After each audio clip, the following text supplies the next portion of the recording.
మొత్తం మీద తెలంగాణకు తాళం పడ్డది. తెలంగాణలో ఎక్కడికక్కడ బంద్ పాటించినరు ప్రజలు. కొందరు స్వచ్ఛందంగా పాటించినరు, కొంతమంది బలవంతంగా పాటించినరు. మొత్తం మీద బంద్ సక్సెస్ అయ్యింది. ఇది బీసీల మొదటి విజయంగా చెప్పుకోవచ్చు. అంటే ఈ మధ్యకాలంలో జరుగుతున్నటువంటి పోరాటాలకు సంబంధించి బీసీల పోరాటం అంటే తెలంగాణ ఉద్యమం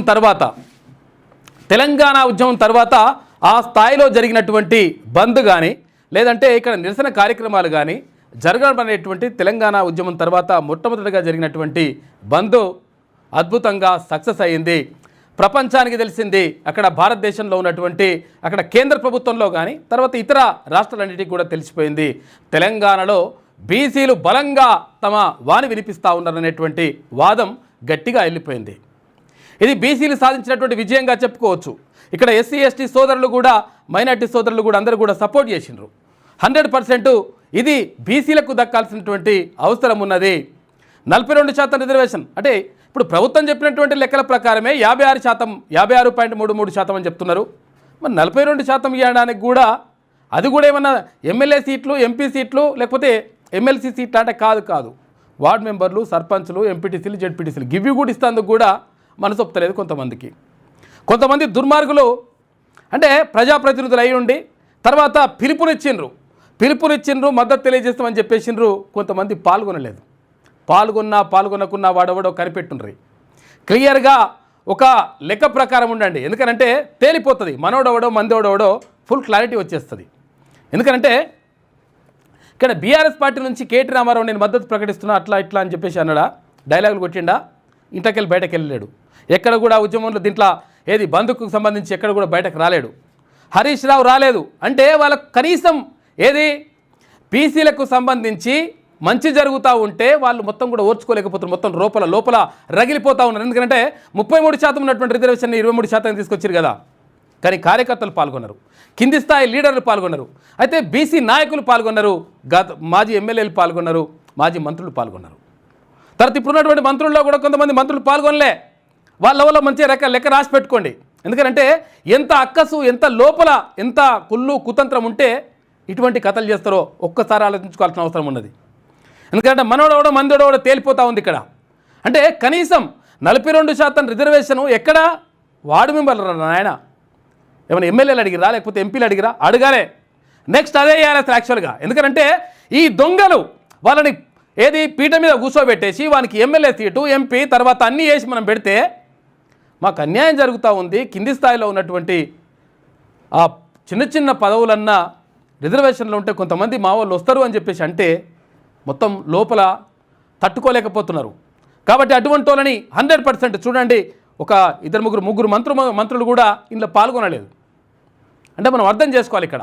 ఇక్కడ ఏది భారతీయ జనతా పార్టీ రాష్ట్ర అధ్యక్షుడు ఎవరైతే రామచంద్రరావు ఉండో ఆయన కూడా పాల్గొనలే.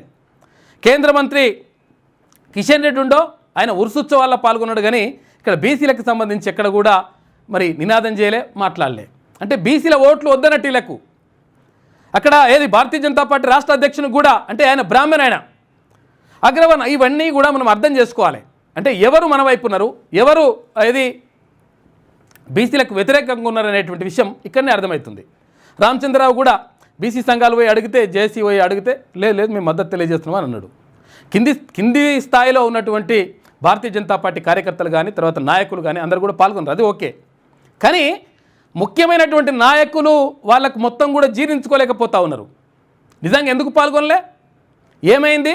ప్రైవేటు కార్యక్రమాల్లో పాల్గొంటేందుకు నీకు టైం దొరుకుతుంది. కానీ ఇక్కడ బీసీలకు సంబంధించినటువంటి అంశానికి వచ్చినప్పుడు అక్కడ బిల్లు పెడతాందుకు అక్కడ మనసొప్పది ఏమనంటే మందులో ముస్లింలు ఉందని చెప్తారు. తర్వాత కనీసం ఇక్కడ బంధును పాటిస్తే కనీసం బయటకు వచ్చేసి ఓకే నేను సంఘీభావం తెలుపుతున్నాననేటువంటి మాట కూడా చెప్పలేకపోతున్నారంటే మనం అర్థం చేసుకోవాలి.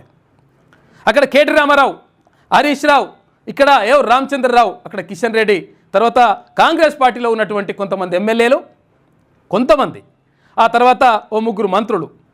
మనం అర్థం చేసుకోవాలి ఎవరేం చేస్తున్నారు, ఏం కథ, ఎవడి లోపల ఏం కుట్రున్నది.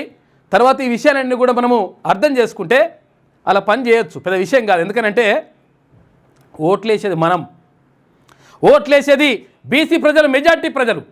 అటు ఎస్సీ ఎస్టీ తర్వాత మైనార్టీ సోదరులు కలిస్తే మొత్తం కూడా పుట్టగతులు కూడా ఉంటాయి ఒక్కొక్కరికి, అటువంటి పరిస్థితులు ఉంటాయి.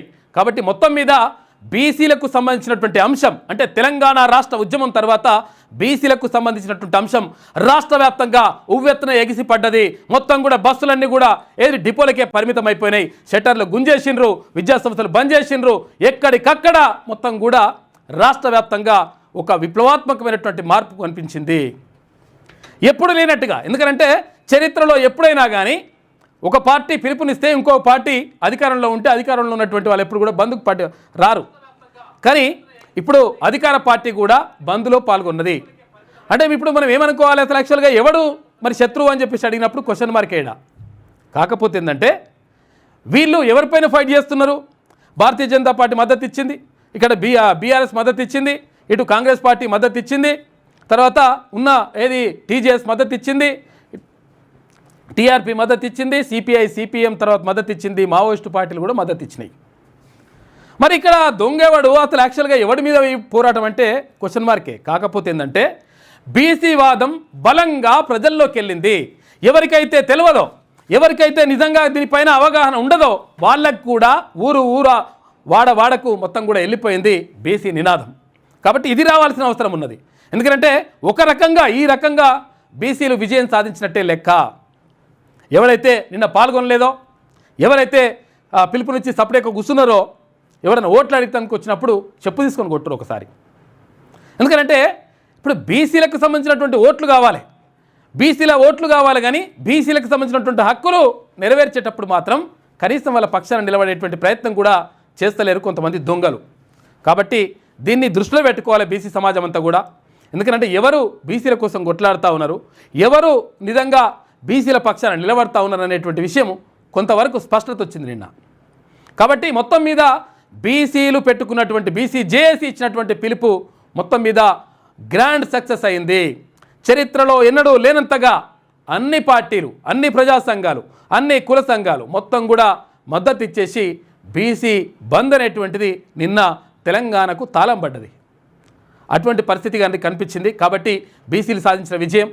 కాబట్టి ఇంతటితో ఆగిపోతే సరిపోతుంది, ఇంకా నడవాల్సిన అవసరం ఉన్నది. ఎందుకంటే ఇప్పుడు కనీసం ఇక్కడ వార్డు మెంబర్గా అయితే ఆయుధం అంటేనే ఒప్పుకుంటలేరంటే వాళ్ళకు ఎమ్మెల్యేలు ఎంపీలు తర్వాత మంత్రులు అవుతామంటే ఎట్లు ఒప్పుకుంటారుగా. మొత్తం లోపల మొత్తం విషయాన్ని నింపుకొని ఇదంతా కూడా కొనసాగుతున్నటువంటి పరిస్థితి కనిపిస్తూ ఉంది.